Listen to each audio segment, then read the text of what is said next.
Either get on. They said Gonzalez might be late. He's doing something, so we're going to talk. If she's not here, then I'll go to Jimenez. Okay. Everybody prepared? You all got what? You okay? Hey, didn't know I knew that, did you? Well,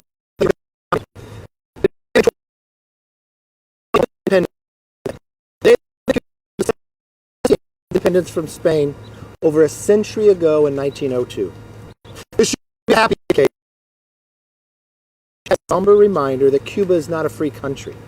The people suffer from the ruthless communist regime.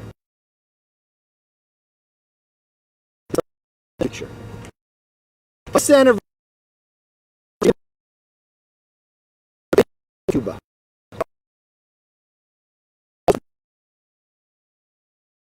Time when the new socialist Democrats say that socialism is the answer, today reminds us that socialism is compatible with the true meaning of freedom. Freedom means protecting ourselves, our families, and our communities, not subjecting them to the state. Freedom means practicing free speech and self-determination, not suppressing them with violence. And freedom certainly means pursuing happiness, not stifling it. Americans are blessed to enjoy these freedoms in our nations, but sadly, Cubans cannot in theirs. That's because socialism never practiced what it preaches. That is why I'm alarmed when Democrats use socialist rhetoric and push socialist policies. Democrats want to control what we read, what we teach our children, and deny our history. Democrats want to censure free speech and restrict debate through political correctness. And Democrats want to redistribute taxpayers' hard-earned money from those who work to those who choose not to. That, my friends, is the road to serfdom. The fact is, socialism policies have never worked, and they do not work. They will never work as long as we have those who are willing to defend her. And the Republican Party always will. America will never be a socialist country. I stand before you, proud to take part in recognizing Cuban Independence Day and in solidarity for a free and democratic Cuba. I feel especially honored to be joined by those members of Congress to celebrate freedom and denounce socialism. They and their families directly understand the meaning behind President Reagan's famous words, "Freedom is never more than one generation away from extinction." They and their families know the struggle because they are all Cuban Americans who in one way or another have borne witness to the brutality of communism. And now I invite them to share their thoughts on this day, starting with my friend, Congressman Mario Diaz-Balart from Florida. Thank you, Leader. Thank you. Good morning, folks. Let me thank the leader for bringing us together here.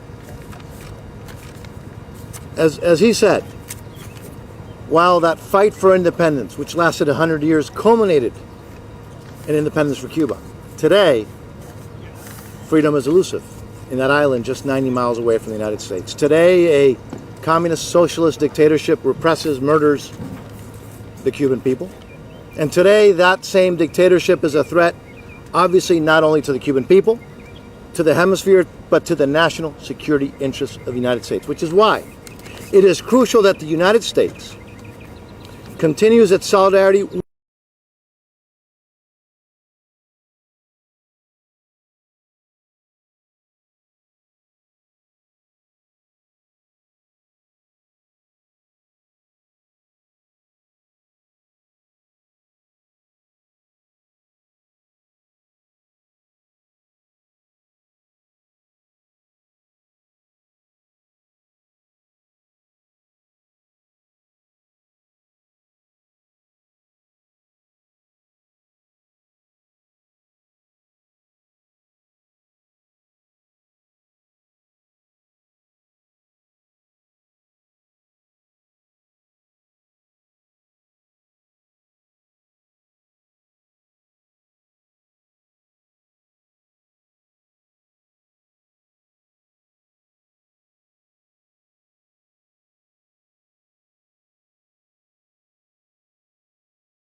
Sir, come speak to our constituents who have seen it happen before.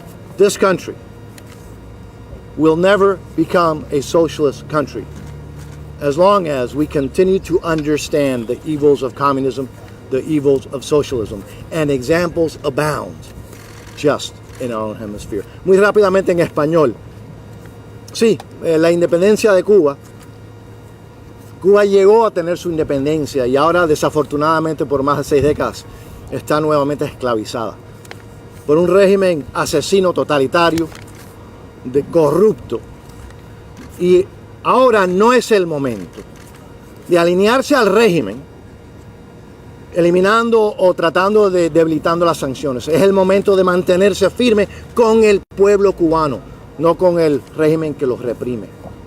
Ese régimen comunista socialista que muchos aquí en el Congreso dicen que es la panacea y que quieren tratar de traer el socialismo a los Estados Unidos. Solamente le decimos unas cosas: que hablen con las víctimas del socialismo en nuestra comunidad, que hablen con los que perdieron todo y que escucharon la misma retórica de que todo iba a ser gratis y que las armas no eran necesarias para las personas decentes y que los libros se podían censurar. Eso lo hemos visto en lugares como Cuba, Nicaragua y Venezuela. No podemos permitir que suceda en este país, los Estados Unidos de América. Ahora con ustedes, let me now introduce a dear friend who has a family who is very well known, obviously, particular in South Florida, and that is obviously Congressman Alex Mooney, whose mother, by the way, served time in Castro's gulags. Alex? Thank you. Thank you, Mario. My mother fled communist Cuba when she was 20 years old. She was born and raised there, spent 7 weeks in a communist prison before being fortunate to come to this country. Her name is Eulalia Suarez Gaston. She goes by Lala now. Recently wrote a book about her journey to freedom here in America, one of 14 children. Very proud of our Cuban heritage, obviously being raised by a mother who lost her country. Actually, on page 1 of her book, she says, on April 17, 1961, during the Bay of Pigs invasion, it became more dangerous now as Fidel Castro used everything possible to stay in power.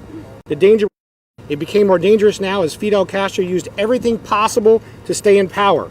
The danger was very real for my entire family and for anyone else who had spoken out against Fidel Castro's revolution. You see, in Cuba, they don't have freedom of the press like we are enjoying right here today. They don't have that. You speak out against your government, they lock you up. That's it.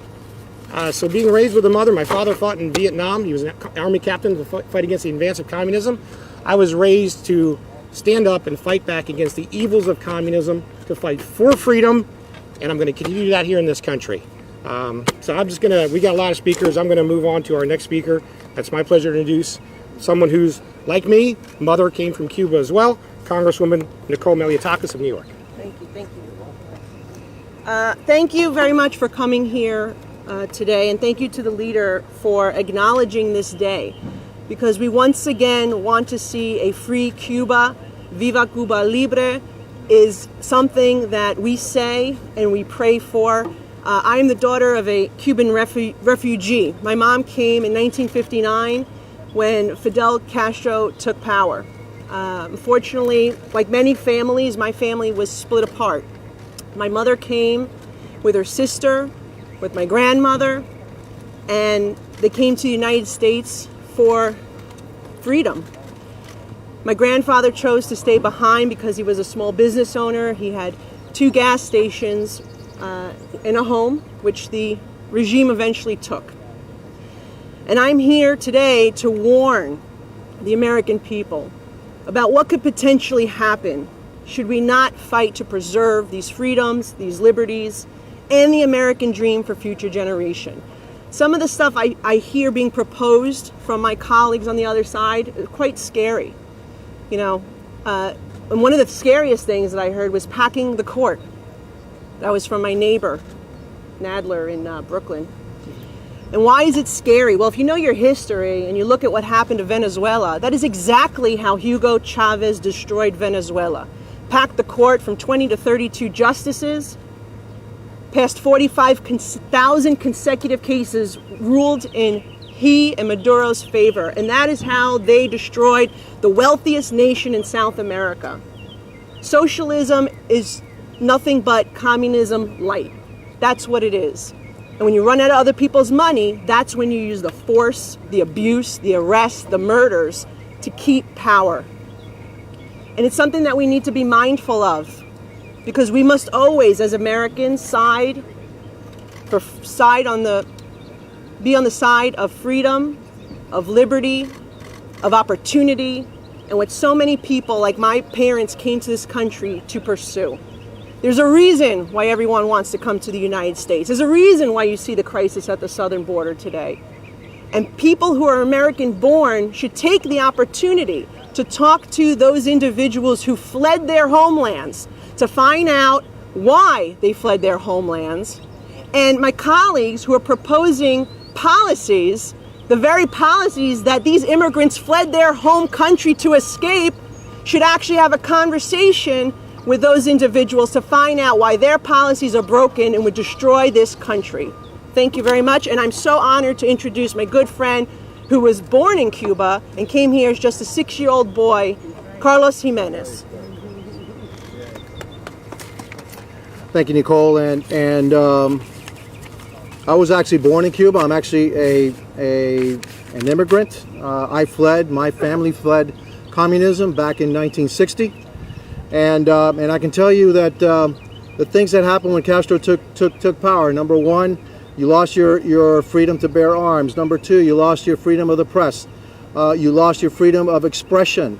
And you also were indoctrinated. And so one of the things that I asked my father, some years after I came here was, Dad, how come, what made you decide to come to the United States? And he said, son, you came home one day and it was clear to me that you're being indoctrinated. And for me, it was much more important that you live in a land of freedom and opportunity than to keep our lifestyle. And by the way, we were upper middle class. When my father came here, and my mother came here to the United States back in November of 1960, they came here with $10 in their pocket and a watch, and that was it. And they started anew. And so it wasn't about an economic flight. It was about a flight of policy, politics, communism, socialism, the pure rejection of communism and socialism. I want to thank the leader for recruiting me to come to Congress.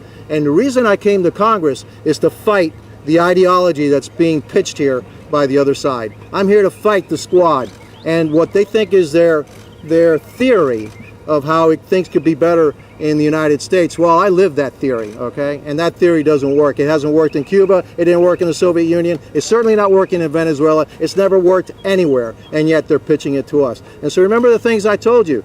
Freedom of the press. Yes, you still have freedom of the press. Freedom of expressions. You see more and more censorship happening right now. They're trying to take away our gun rights.